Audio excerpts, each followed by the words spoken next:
اشتقاق کے اعتبار سے اسم کی اقسام، اشتقاق کے اعتبار سے اسم کی 3 قسمیں ہیں: اسم مصدر، اسم جامد، اسم مشتق۔ اسم مصدر وہ اسم ہے جس سے دوسرے کلمات بنائے جائیں، مثلا ضرب۔ اسم جامد وہ اسم ہے جو کہ نہ تو خود کسی سے بنایا گیا ہو اور نہ ہی اس سے کوئی کلمہ بن سکے، مثلا رجل۔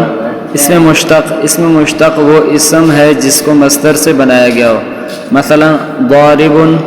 اسم مشتق کی 6 قسمیں ہیں: اسم فاعل، اسم مفعول، صفت مشبہ، اسم ظرف، اسم آلہ، اسم تفضیل۔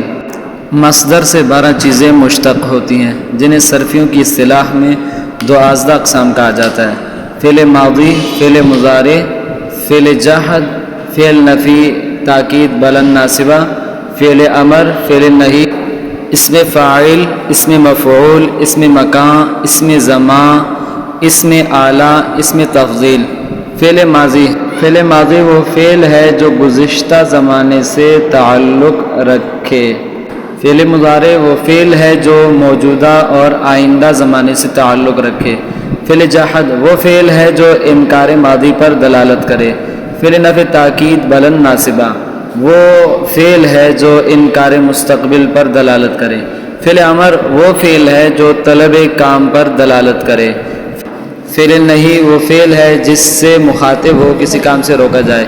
اسم فاعل وہ اسم ہے جو کام کرنے والے پر دلالت کرے۔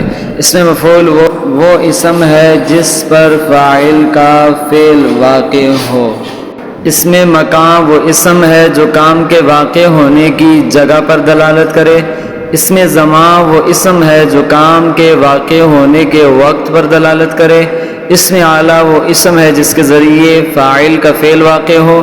اسم تفضیل وہ اسم ہے جس میں معنی مصدری دوسرے کے مقابلے میں زیادہ پائی جائے۔